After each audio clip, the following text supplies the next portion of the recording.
The wind began to pick up around 9 o'clock p.m., but it hardly stopped our partying. We'd started early around 6 o'clock a.m., boarding up the windows and doors, or battening down the hatches, as Dad described it. Cousin Eddie's wife, Missy, brought us plates and plates of fried plantains, fish, rice, and beans, and endless bottles of Carib and Heineken. By nightfall, we were sore and exhausted, but everyone was in high spirits. Eventually, Missy and the girls went upstairs to bed, and Cousin Eddie reminded them to run into the bathroom stall if things got really bad. We all got a good laugh out of that one. But by 11, we couldn't ignore the wind anymore, though not for lack of trying. Cousin Eddie kept trashing the United Workers' Party, but our drinking had significantly slowed down. Dad had been holding the same beer for the last 2 hours.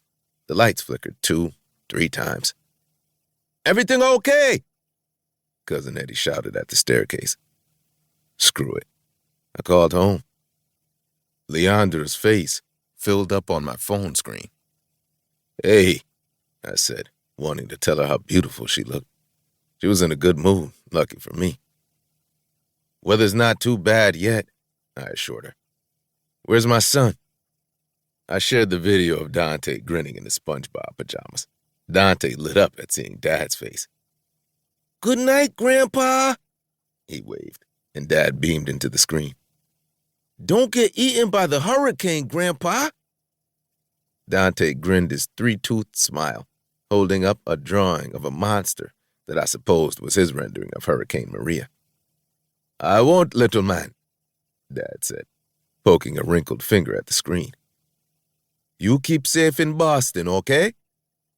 I waved goodbye to Dante and tried to lock eyes with Leandra, but she consciously, or unconsciously, barely looked at me before hanging up. Dad and I had arrived in Dominica just a week before.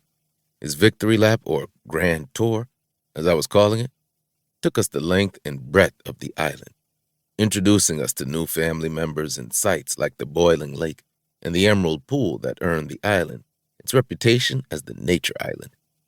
Everyone said we looked like brothers, which reminded me that maybe I should shave my virtually all-gray beard and get a haircut.